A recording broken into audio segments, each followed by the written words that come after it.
Pues buenas tardes a todos. Vamos a seguir hablando de movilidad. Llevamos una tarde hablando mucho de cómo nos movemos y cómo los fondos europeos nos están ayudando a movernos mejor. Nos acompañan Sara Hernández del Olmo, directora general de Movilidad Sostenible del Ministerio de Transportes y Movilidad Sostenible. Sergio Bueno, director general adjunto a Presidencia, Estrategia y Relaciones Institucionales de Renfe. Frank San Martí, director de Sostenibilidad de Vueling, y Antonio Díaz de Liaño, director del Departamento de Asesoría Jurídica y Cumplimiento de IRIO. Voy a comenzar haciendo una pregunta para cada uno para romper el hielo, luego el resto de preguntas son abiertas. Intervenid cuando queráis, cuando veáis que tenéis opiniones distintas y cuanto más podamos dialogar, yo creo que mejor. Tenemos muchos minutos por delante. Perfecto. Sara, hemos estado hablando de ello, pero yo creo que es necesario saber también y concretar un poquito cómo nos estamos preparando, no para la movilidad que tenemos hoy, sino para la movilidad que tendremos en el futuro. Bueno, pues lo primero de todo, muchísimas gracias por la invitación y por formar parte hoy de la mesa junto con mis compañeros. ¿Cómo nos estamos preparando para la movilidad del futuro? Creo que es importante entender también el punto de partida y de dónde estamos. ¿Qué quiero decir con esto? La irrupción de la tecnología ha sido un cambio total y absoluto en el tablero de juego, como yo me gusta mucho decir, o en el ecosistema de movilidad. Porque es cierto que una vez que la tecnología ha irrumpido en torno a los años 2000, ha supuesto una aceleración en materia de cambio muchísimo más rápida y ha cambiado por completo las barreras que hasta entonces estaban dibujadas de manera cierta. ¿Qué quiero decir con esto? Que así como antes de los 2000, cuando había un paradigma de movilidad más o menos establecido, las barreras y los agentes en materia de movilidad eran claros. Estaban los gestores de infraestructura, el operador público, el operador privado y un poco dibujando el esquema. ¿Qué ha ocurrido con la irrupción de la tecnología que ha venido a cambiarlo todo? Con independencia ya de la digitalización, de la innovación, de todo esto, han aparecido en el tablero de juego nuevos agentes que antes no estaban. Primero, agentes que no se les esperaba nunca estar en materia de prestación de servicio, como puedan ser las constructoras, y luego empresas como las tecnológicas, las energéticas, las de datos, que no formaban parte de esta ecuación. ¿Esto qué ha significado? Que los cambios que se han acelerado cada vez más rápido. Esto por un lado. Por otro lado, toda esta irrupción de la tecnología también ha desdibujado y ha cambiado el modelo que tenemos y entendemos de consumo, que está muy relacionado también con otra serie de cosas. ¿Y por qué digo todo esto? Porque con ambos cambios, lo que sí que parece claro es que para afrontar la movilidad del futuro, lo que sí que pasa es por cambiar realmente los patrones de movilidad del ciudadano. ¿Eso qué significa? Comentaba antes con una compañera que es importante trabajar en materia de comunicación y de difusión, cuáles son las medidas que se están implementando para conseguir una movilidad sostenible. ¿Qué quiero decir? Que no siempre hay que hablar en clave de imposición, de prohibición, sino de facilitación, de posibilitar que la movilidad de hoy en día se haga de la manera que se tiene que hacer y para eso, y ya por contestar un poco más aterrizada a tu pregunta, ¿qué estamos haciendo desde el Ministerio? ¿Cómo lo estamos afrontando? Pues te diría que con dos ideas muy claras. Una, el ciudadano en el centro, porque es sobre el que tenemos que basar toda la realización de nuestras políticas. Y sobre todo, y lo más fundamental, que yo creo que esto va a marcar el antes y un después, es que la movilidad es un derecho. Entonces, de ahí es un poco de donde emana la ley famosa de movilidad, que no sé si hablaremos luego de ella o no, pero que, como sabéis, está ahora mismo en plena tramitación parlamentaria y que esperamos que vaya adelante. Entonces, en materia de esta ley, yo creo que sí que se sientan una serie de principios y de preceptos y de herramientas que hablan en clave de movilidad. Es decir, hablaremos luego más adelante, o me gustaría comentar más adelante, que se está trabajando en el Ministerio en una serie de herramientas que van a posibilitar la racionalización y priorización de inversiones en infraestructura, en clave de movilidad. Estamos trabajando también, y se lanzó hace muy poco, la estrategia de pobreza en el transporte, porque entendemos que el transporte, yo elevo el discurso y no solo es una cuestión de infraestructura, es una cuestión de accesibilidad, de asequibilidad, de disponibilidad, de aceptabilidad, que es decir, que el servicio de transporte, el servicio de movilidad sea de una calidad suficiente. Porque si no, no es un derecho, claro. Exactamente, porque además ya no es que la movilidad en sí misma sea un derecho, que lo es y en eso estamos trabajando, sino que además es el medio que te posibilita el acceso a otros derechos como es el de sanidad, el de educación, el de la vida. Entonces, con ese estandarte y con esa bandera es con la que trabajamos. Y luego relacionándolo mucho también con la jornada y con el fin que tiene la jornada, ¿no?, de fondos, para poder hacer políticas se necesita también financiación. Entonces, la parte de fondos es muy importante. Estamos ahora, sí que es verdad, trabajando de lleno y arrancando en el Plan Social para el Clima, que, bueno, si queréis comentamos luego más adelante, donde este plan y estos fondos sí están muy orientados al concepto de vulnerabilidad, pero que yo creo que además hay que dar un paso más adelante y valorar también otra serie de fondos que si queréis luego vemos. Pero en definitiva, si yo te tuviese que contestar cómo nos estamos preparando, pues activando muchos proyectos a la vez, billete único, luego si queréis comentamos cómo ese proyecto va a venir a romper con barreras, no solo tarifarias, sino también cognitivas y con políticas y con herramientas que posibiliten esto. Desde una perspectiva empresarial, Antonio, vosotros aportáis una visión diferente a la alta velocidad. ¿Qué papel está jugando la movilidad del transporte y, en este caso, la alta velocidad para conseguir estos objetivos de desarrollo y de movilidad sostenible?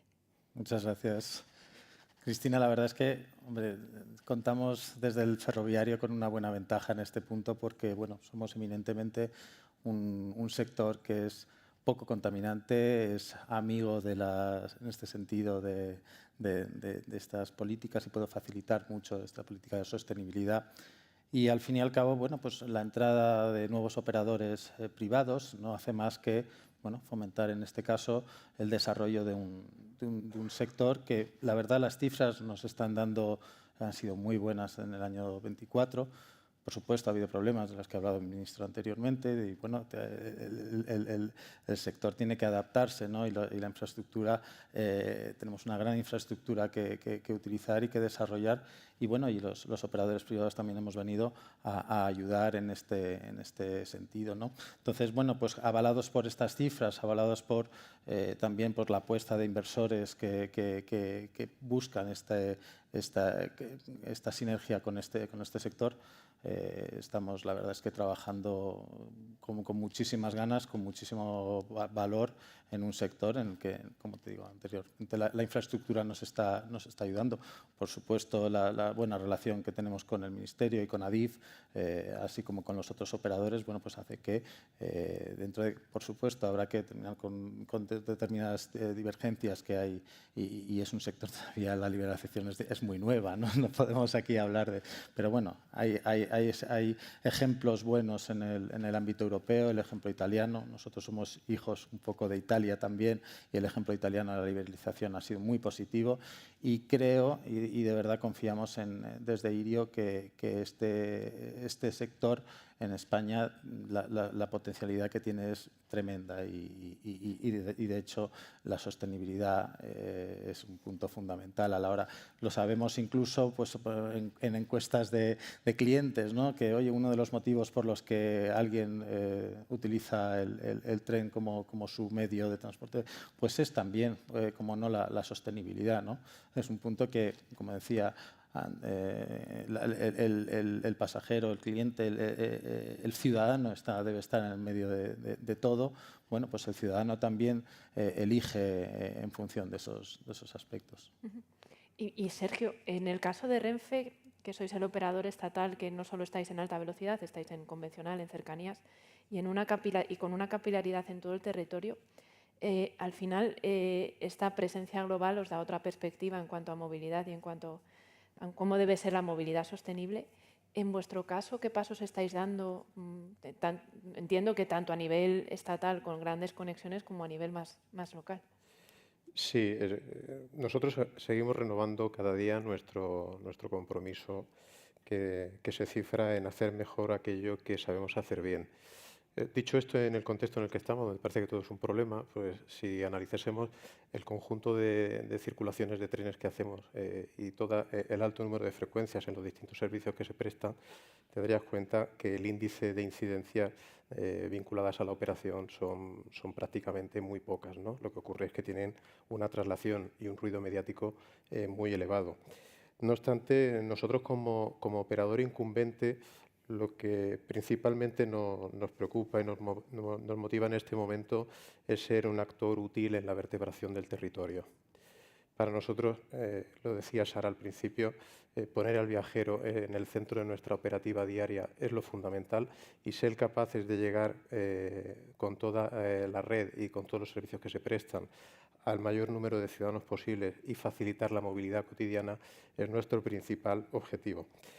Para ahí el servicio público es esencial, el reforzamiento y la renovación de estrategias, tanto en media distancia convencional como en media distancia de altas prestaciones, es muy importante. El monitoraje completo y continuo de todos los servicios que prestamos de larga distancia para ganar en eficiencia también, en la competitividad con la competencia, que son un acicate y han venido a mejorarnos a nosotros mismos también en nuestra prestación de servicio. Y el tercer elemento es apuntalar aún más la versatilidad que, como decía, como operador incumbente debemos tener. Y nosotros entendemos la movilidad como un juego de sumas y de multiplicaciones. Es decir, todos los sistemas pueden sumar, todos los sistemas vienen a complementar la oferta que cada uno de los operadores estamos poniendo encima de la mesa y creemos que esas son las líneas estratégicas que debemos seguir cumpliendo. Y además existe un elemento de compromiso como operador público que tampoco podemos perder de vista y entra dentro de la línea que siempre hemos mantenido de tener un posicionamiento en el mercado exterior. Y a nosotros nos afectan directamente dos de las 4 libertades fundamentales de la construcción de la Unión Europea recogidas en la Carta de Derechos Fundamentales de la Unión y en el Tratado de Lisboa de 2009, como son la movilidad de las personas y la movilidad de las mercancías.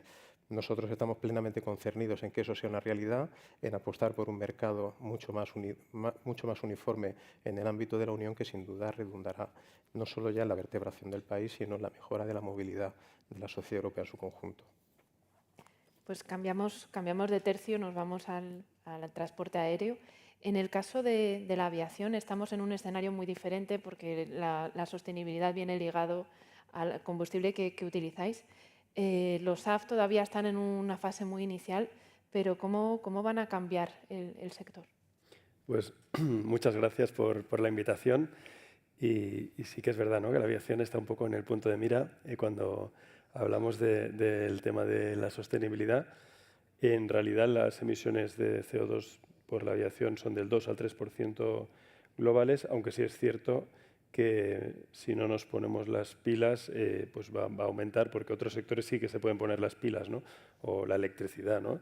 Electrificar un avión no es fácil. Un avión de los nuestros pesa 77 toneladas cuando está cargado de pasajeros, mercancía y combustible. Si le añades una batería con toda la potencia que necesitarías una pila que pesaría 90 toneladas. No vuela, ¿no? No vuela. Así que nuestra solución tiene que ser otra diferente, ¿no? Somos el primer sector que nos hemos comprometido a nivel mundial a alcanzar las emisiones netas cero en el año 2050. Y eso lo vamos a hacer con 3 palancas principales. La primera, la eficiencia de las operaciones. Por ejemplo, ahí tenemos un grupo de trabajo pionero con Enaire desde Vueling para que los aviones no vuelen haciendo zigzags. Una cosa tan básica, pero que a día de hoy, cuando cogéis un avión, pues seguís unas aerovías que se diseñaron en los años 60 y que siguen pues, unas aerovías que van haciendo zigzags. Pues algo tan sencillo como volar de punta a punta utilizando la tecnología de navegación por satélite es algo en lo que estamos trabajando. Con eso reduciríamos un 10% las emisiones de CO2 y el consumo de combustible. Luego está el tema de aviones de nueva generación. Con los aviones que estamos utilizando ahora incorporando en la flota, tenemos un 20% adicional de reducción de emisiones de CO2 sumado a todas las iniciativas de ahorro de peso, como por ejemplo digitalización de la documentación, que son 70 kilos de peso, asientos ultraligeros, un montón de cosas que puedes hacer para quitar peso y que todo suma. Pero la medida estrella son los combustibles sostenibles de aviación. Y su gran ventaja es que ya se pueden utilizar y de hecho se están utilizando en los aviones actuales sin necesidad de realizar ninguna modificación en los motores y permiten reducir las emisiones de CO2 en un 80% en el ciclo completo de vida, es decir, desde la producción hasta el consumo, en el caso de los combustibles orgánicos y de un 100% en el caso de los combustibles sintéticos. ¿Cómo se fabrican estos combustibles? Pues en el caso de los orgánicos a partir de residuos, por ejemplo, residuos agrícolas, forestales, urbanos, que tenemos muchos en este país. Según un estudio de Pricewaterhouse, tenemos suficientes residuos como para producir nuestro propio SAF y encima exportar al resto de Europa. Y con el caso de los sintéticos, pues también tenemos aquí una gran potencia a nivel España por la gran cantidad de renovables que tenemos. la gran potencia de hidrógeno verde que mezclado con el CO2 captado directamente del aire o de una chimenea industrial se puede hacer un SAF sintético. Y este realmente es el gran futuro. Pero contestando a tu pregunta, ¿no? ¿Esto es el futuro o es el presente? Ya hemos hecho la primera y la mayor compra que jamás se ha anunciado en España de combustible sostenible el año pasado. Vueling compró en total 12.700 toneladas de SAF, equivalen a un 1,4% del total. Dices, oye, esto es muy poco, pero es que si lo comparamos con el 0,3% de producción actual mundial de SAF respecto al total del combustible que estamos utilizando, pues ya es un reto. Y si lo comparamos con el 2% del mandato que empieza este año, el 1 de enero del 25, pues bueno, ya hemos adelantado el trabajo, ya hemos empezado suministrando en el 24, ahora este año vamos a tener que suministrar más del 2%, y en el 2030 el mandato es del 6% a nivel europeo. Nosotros ya nos hemos comprometido a suministrar un 10%. Así que son pequeños pasitos que vamos dando para llegar a este 70% que necesitamos en el año 2050 y llegar al net zero junto con las otras medidas. Así que bueno, paso a paso y poco a poco aquí la clave será el tema de la colaboración público-privada y los incentivos para lograr que estas plantas de SAF cuanto antes se instalen y a ser posible en nuestro país y al madurar la tecnología producir un SAF que debería ser más barato que el que estamos teniendo a día de hoy, que el problema es que es muy caro, de 3 a 5 veces más caro que el combustible fósil. Esa colaboración público-privada también está ligada a la primera pregunta que os hago a todos, que es la interconectividad. ¿Están bien conectadas en España las diferentes modalidades de transporte? ¿Tenemos algún tipo de déficit? ¿En qué necesitamos mejorar? Al final, como representáis perspectivas muy diferentes. Pues no sé, si queréis me arranco yo y contesto. Yo creo que en materia de multimodalidad es fundamentalmente el camino que queremos recorrer desde el Ministerio. Creo que tenemos una buena dotación de infraestructuras de transporte. Dicho esto, sí que creo que hasta la fecha se ha ido acometiendo muchísima infraestructura y ahora toca hablar en clave de multimodalidad. Antes comentábamos los compañeros si realmente era o no buena conectividad aérea, ferroviaria y demás, que seguramente mis compañeros comentarán. Nosotros desde el Ministerio sí te puedo trasladar que es algo que hemos puesto encima de la mesa.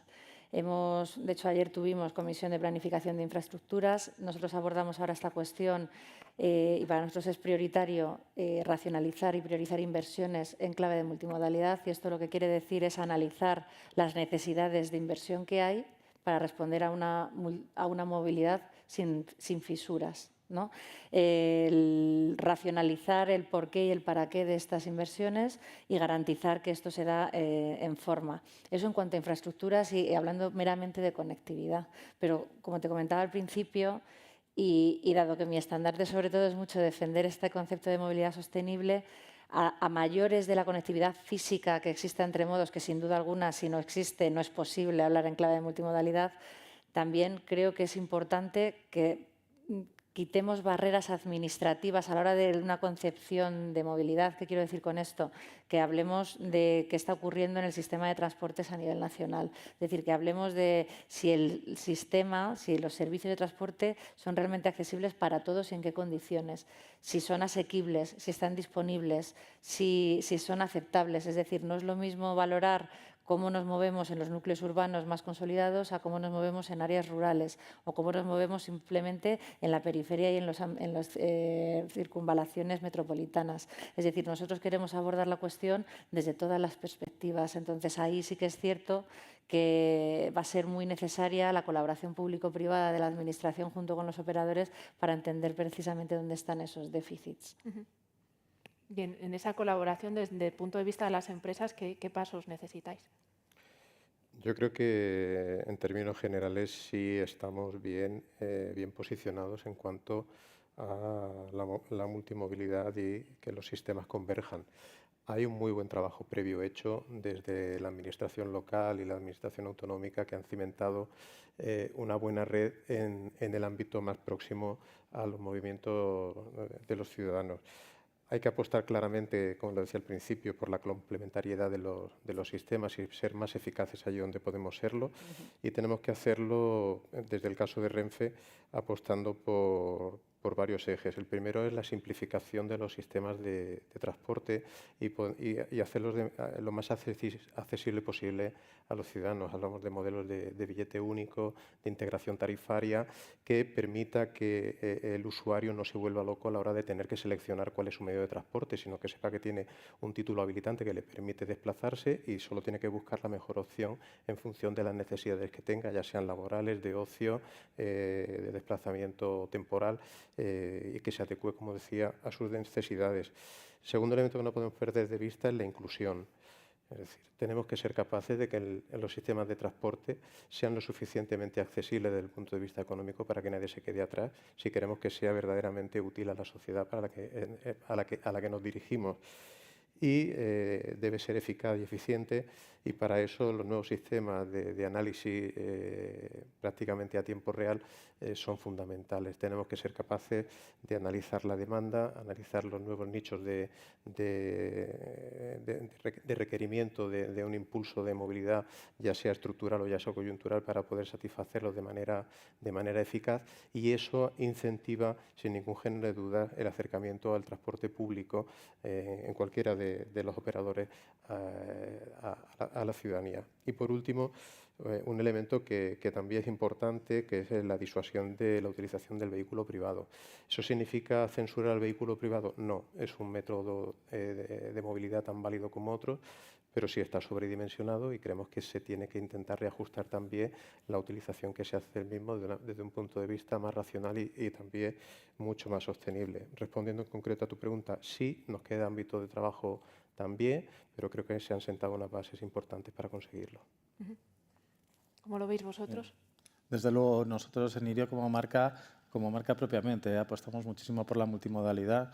Nosotros llegamos a donde llegan las vías de Adif y ahí en las estaciones se detiene el viaje, ¿no?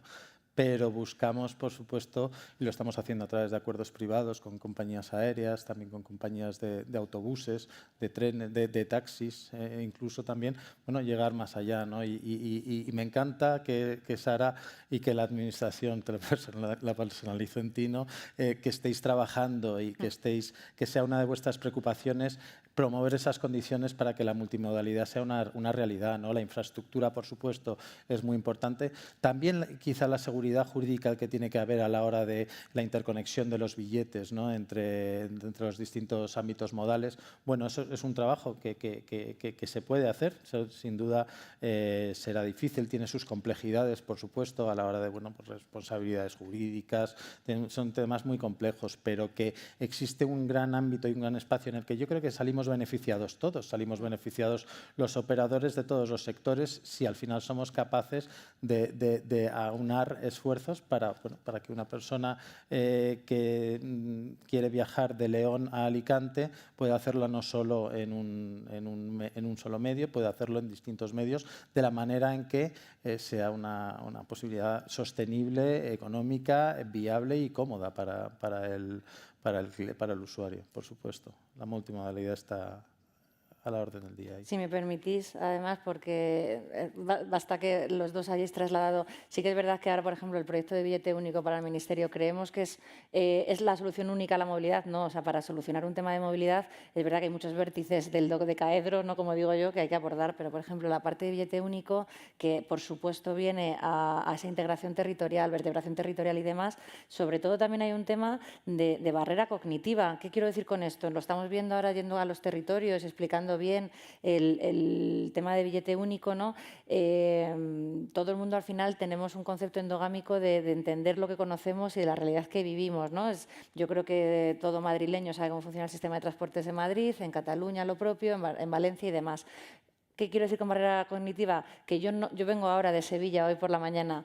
No es ni mejor ni peor el transporte en Andalucía, simplemente es desconocido para mí y así con todos los ciudadanos. El que tú tengas una tarjeta, un título en tu monedero y que sepas que se te puede habilitar para coger cualquier modo y servicio de transporte, entiendo que eso hace que sea muchísimo más atractivo y que no tenga esas barreras de entrada y de entendimiento un sistema de transportes, que seguro que se dan las mejores prestaciones, pero el desconocimiento muchas veces hace que sea una barrera.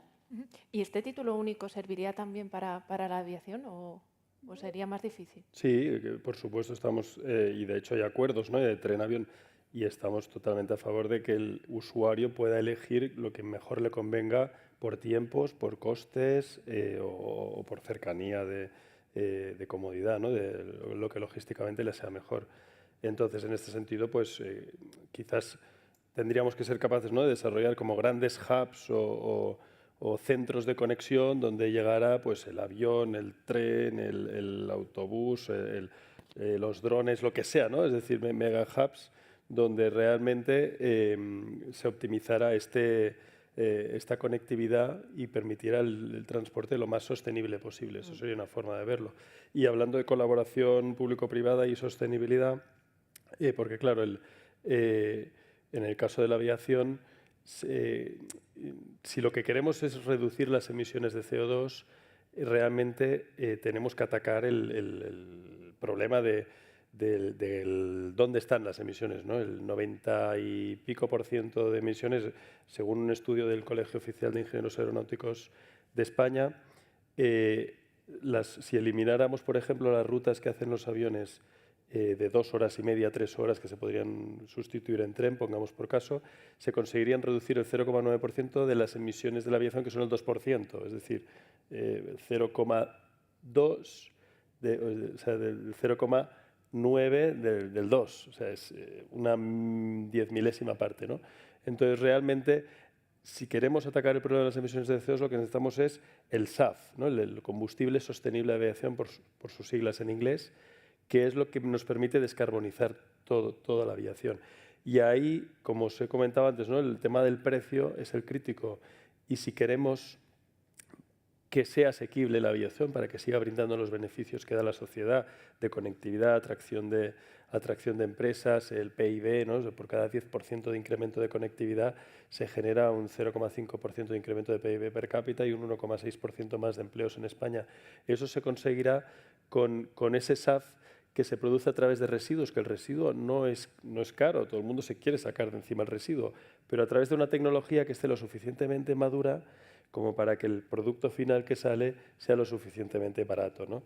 Y eso se conseguirá con mucha inversión inicialmente en unas plantas que son muy caras, que valen del orden de 1.000 millones de euros cada planta, pero que una vez las tengamos, el coste operativo podrá ser muy competitivo, ¿no?, y podremos hacer que sea competitivo. Entonces, ahí está la clave, en el caso de la aviación, de la colaboración público-privada, de cómo lograr que algo que inicialmente quizás no parece rentable, a largo plazo y estratégicamente cree una oportunidad de país y de descarbonización. De acuerdo a un estudio de Price, la oportunidad que tiene España para la producción de SAF es la creación de más de 270.000 nuevos puestos de trabajo en esta nueva industria y más de 56.000 millones de euros de contribución al PIB si fuéramos capaces de esto, ¿no?, de generar nuestro propio SAF con 30 a 40 nuevas plantas de combustible sostenible. O sea que estamos delante de una gran oportunidad y no podemos despreciarla.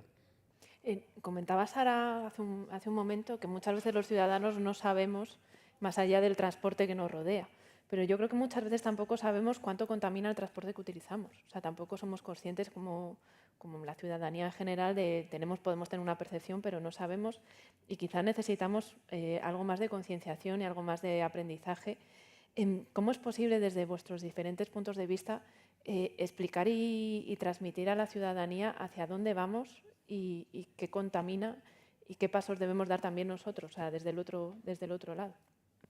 Pues sin duda, por arrancar, si os parece, es uno de los temas que más nos preocupan, en tanto en cuanto creo que es muy necesaria una comunicación potente que llegue a toda la ciudadanía. Es decir, antes hablaba, por ejemplo, del cambio que ha supuesto en el ecosistema de movilidad la tecnología, cómo han cambiado los patrones de consumo, ¿no? O sea, hace 20 años, pensadlo, no no comprábamos igual, nuestro modelo de vida no era el mismo, si uno recuerda su infancia, pues no es ni parecido al modelo de familia que hay ahora. Es decir, es que todas esas cosas van concatenadas porque la movilidad no es más que una necesidad cotidiana que tenemos todos como ciudadanos. Ahora, se habla mucho, se han cambiado los patrones de movilidad. Pues no sé si estoy del todo de acuerdo. O sea, ha cambiado todo lo que digo, pero la sensación que tiene última el ciudadano de me han prohibido ir con el coche, me van a prohibir entrar en la ciudad. Esa concepción es la que yo creo que es en donde hay que trabajar. Es necesario trasladar campañas de comunicación y trasladar los mensajes en clave positiva porque es lo que son. O sea, en su momento fue muy controvertida la ley antitabaco y ahora yo viendo una película el otro día, viendo fumar a un médico en un hospital, ¿ves? Te llama mucho la atención. Estamos viviendo ese cambio ahora. Pasa lo mismo. La oferta de transporte y de servicios es mucho más plural. El modelo, sí que creo que el patronaje de entendimiento de esa movilidad está cambiando. Desde el Ministerio, ¿cómo estamos trabajando? Por ejemplo, pues sin ir más lejos, el famoso Real Decreto de ayudas, ¿no? Desde el Ministerio entendemos que fomentar la gratuidad, por ejemplo, de los menores de 15 años, ¿por qué es y para qué es? Tiene muchísimas interpretaciones y muchísimas razones, pero una de ellas fundamental es trasladar ese cambio cultural de hacer propio el transporte público desde la edad más joven. Cuando tú lo interiorizas, eres capaz de cambiar los patrones más de propiedad de vehículo, movilidad, siempre y cuando sea posible. Comentaba un compañero la disminución de vehículo privado, es cierto. Hay un cierto cambio de tendencia, pero muy embrionario en cuanto a ver, los amigos de mis hijos, hay niños que dicen que no se quieren sacar el carnet de conducir. Claro. ¿Me explico? Es decir, eso supone que existe un cambio de tendencia que se está consiguiendo y que veremos a medio y largo plazo la resultante. El problema es que estamos luchando contra un elemento que es un intangible. Es decir, poner en valor el ahorro energético y que la traducción que eso tiene en términos monetarios es muy difícil. Es muy difícil porque seguimos desplazándonos sobre dos variables que sí son tangibles, precio y dinero. Y no quiere decir que no haya gente que utilice los medios de transporte colectivos desde un punto de vista del convencimiento y el compromiso de decir, pues en lugar de coger este medio que contamina X, intento coger este que en términos de tiempo me es razonable, en términos de precio también, y oye, Sí, que juegue como una variable más a la menos. hora de elegir. Pero os doy dos cifras.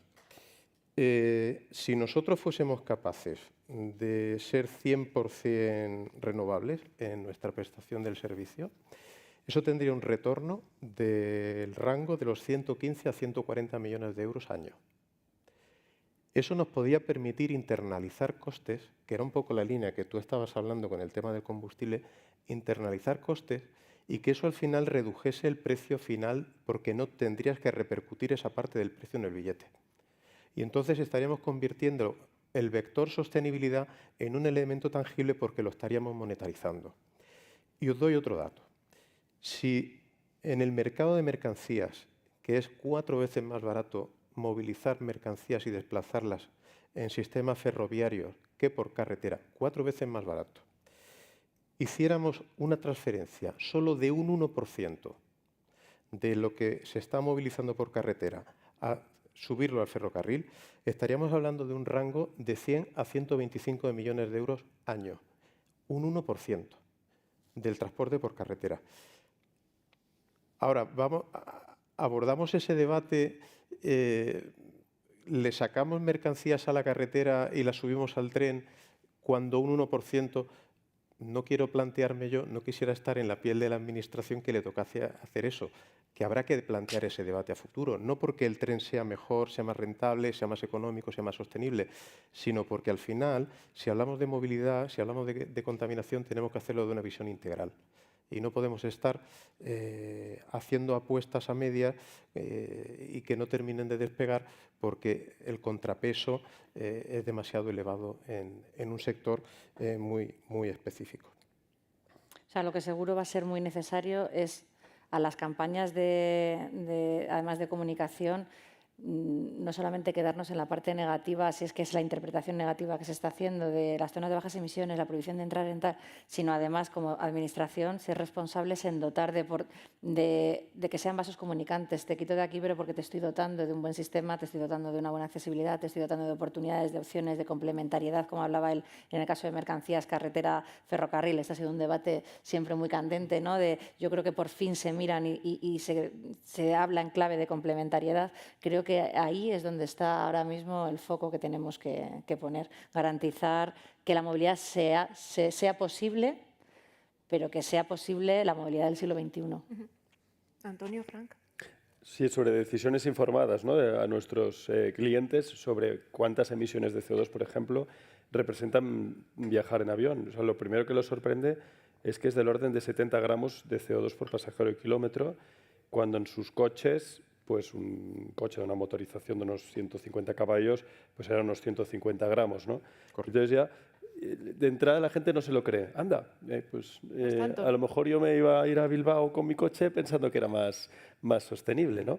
Si van 2 personas en el coche, pues sigue siendo probablemente más limpio el avión. Si van 3, entonces quizás ahí ya depende, ¿no?, del caso.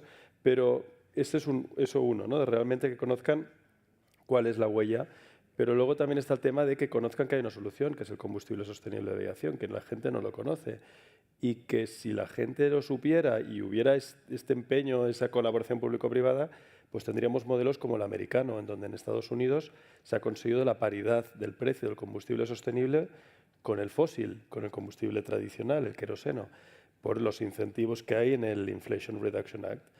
Y por eso, pues, por ejemplo, IAG, la compañía a la que yo pertenezco, pues hemos hecho la mayor compra de SAF sintético, ese que reduce un 100% las emisiones y que se obtiene a través de captura de CO2 del aire y energía y hidrógeno verde, 1 millón de toneladas para el mandato y el voluntario que vamos a cumplir en el año 2030, que es equivalente a 1/3 de todo lo que necesitamos. Claro, sería una pena si esos 2/3 que nos quedan no los hacemos made in Spain, los hacemos con producción propia, generando una nueva industria en España, con nuevos puestos de trabajo, descarbonizando la aviación, consiguiendo una economía circular de los bosques que se pueden quemar en Cataluña en cualquier momento, porque hay 1 millón de toneladas de residuos cada año que se está acumulando ahí de forma descontrolada, o purines en toda España que están contaminando las aguas y los pozos, o residuos urbanos que en muchos casos representan un problema poderlos limpiar. Entonces, es un residuo de proximidad, con garantía de sostenibilidad, que tenemos que quitar. Y oye, es que encima conseguimos la independencia energética, ahora que estamos hablando de todo el tema de no tener que depender de países que tradicionalmente nos han estado exportando combustibles fósiles. Por tanto, es un poco, en cuanto consigamos esa percepción de que hay una solución, conseguiremos a la vez el apoyo público que necesitamos por parte de la sociedad para hacer esta apuesta de país estratégica y dar un trabajo a nuestros hijos. Y en el caso de la alta velocidad, quizás hay más percepción por parte del usuario de la huella de carbono que se deja o no se deja, menos que el coche, por ejemplo. Sí, sí la hay. A ver, nosotros, de hecho, es que cada vez que tenemos ocasión, bueno, pues lo ponemos de manifiesto, ¿no? Es uno de nuestros pilares de nuestra estrategia de comunicación, ¿no? La verdad, poner en valor que, oye, como decía al inicio de esta sesión, ¿no? Bueno, nosotros pues tenemos esa condición de ser más amigos, entre comillas, en este tipo de, sin, por supuesto, en especial otros medios de transporte, pero bueno, tenemos un medio de transporte que per se es más sostenible en este sentido, ¿no? Entonces, bueno, aprovechar ese punto y que lo tenemos ahí como uno de nuestros valores fundamentales, igual que otros muchos, pero este es, digamos, uno de nuestros estandartes. De hecho, ahora con la aprobación de la ley, en principio será obligatorio que todo gestor de infraestructuras y operador de transporte no solamente calcule la huella de carbono, sino que además la haga extensiva al ciudadano. Porque no ha salido aquí, y siendo también además una jornada de fondos, no me gustaría dejar sin señalar que entramos a contribuir al mercado de derechos de emisión. Lo lleva haciendo aviación desde el 2012. entró marítimo el año pasado, en 2024, y está siendo de manera progresiva, 70% este año, al año que viene al 100%, y entra la carretera a contribuir a los derechos de emisión. Es decir, lo que comentaba antes del Plan Social para el Clima y otras bolsas que se generan de ETS2, Europa está muy concienciada con que hay que reducir en transportes, hay que hacer un esfuerzo mayúsculo en materia de descarbonización y se va a meter financiación al sistema para que pueda ser posible. Entonces, a mí no me parece un tema menor. Es un cambio de perspectiva, además. Y luego me gustaría también hablar del tema de Europa, porque hablamos de interconectividad y no nos podemos quedar aquí dentro, tenemos que mirar hacia afuera. ¿Cómo de bien o de regular estamos interconectados dependiendo de dónde pongamos el foco con el resto de Europa? Yo muy bien.